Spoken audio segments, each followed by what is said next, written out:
People, hello, hi, hopefully we're all doing well. I'm Tom, almost going back in time here, back to the good old days when I first started YouTube. I used to film my car, no microphone, just freeballing it. And this is what we're doing today. I want to get a video up before Liverpool play Southampton today as to why I think it was a good result. I want to get a video up. We played tonight at 7 o'clock. I haven't been able to film before now. So, back in time, no mic, like say, I've set another phone sort of shining its torch on me for a bit of lighting because it gets dark here. Filming this straight up. But I don't think Liverpool had a bad result to come away with a point. I think, look, don't get me wrong. Right, let me just start this off. Don't get me wrong. Liverpool played poorly. And out of context, 1-1 draw at home to Fulham when you're league leaders on a great win streak, yeah, that's not great. You know, I'll be the first to admit that. It looked poor. We played poorly. We didn't deserve to win. That's not this video. I agree with that 100%. Out of context, a draw at home, Anfield to Fulham, with a squad that's starting to resemble full strength again, isn't good enough. That's not okay, and I agree.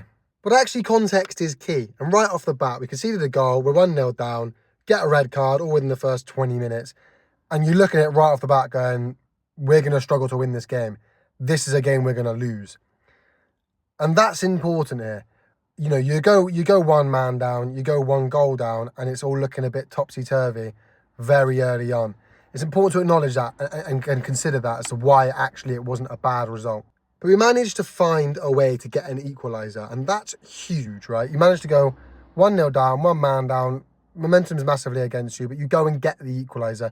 And then you go 1-0, one goal down again, 2-1, and somehow again we find an equaliser through Diogo Jota, who already looks back to his best for the short while he did play, scoring a goal. And that's that missing piece we've really been missing. We've been not clinical, shall we say.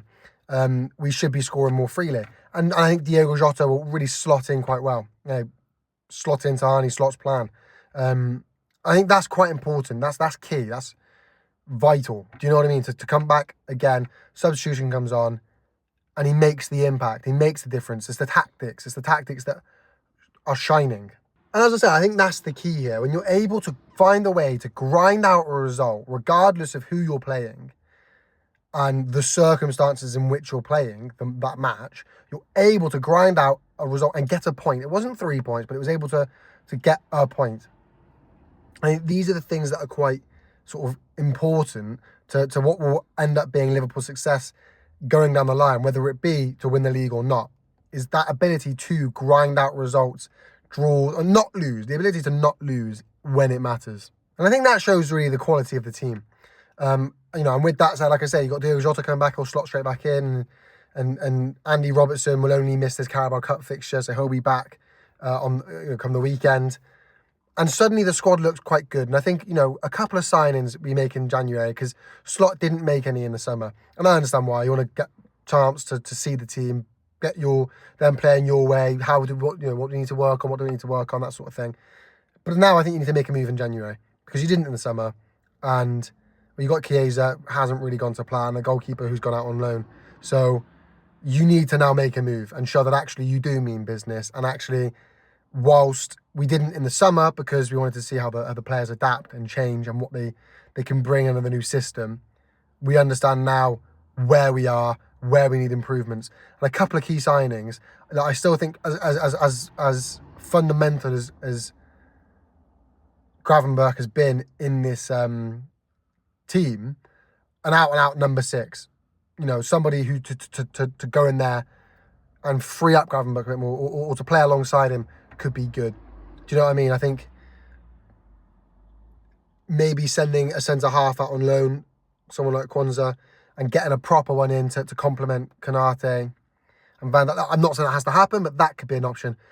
If you're going to sell Darwin because it's clearly not working, bring someone else in, you know, an out-and-out finisher. You see what I'm getting at and where I'm going with that. Maybe a new midfielder to just revitalise it a bit. Things like that. But No, that's most of my thoughts, people. Let me know your thoughts in the comment section down below, people. I want to get a quick video out there. Sorry it's rushed and it's a bit old school, I guess, for me. But maybe it's memory lane for you. Certainly memory lane for me. Thanks so much for watching, people. Make sure you like, comment, subscribe. You know YouTube works, people. Peace.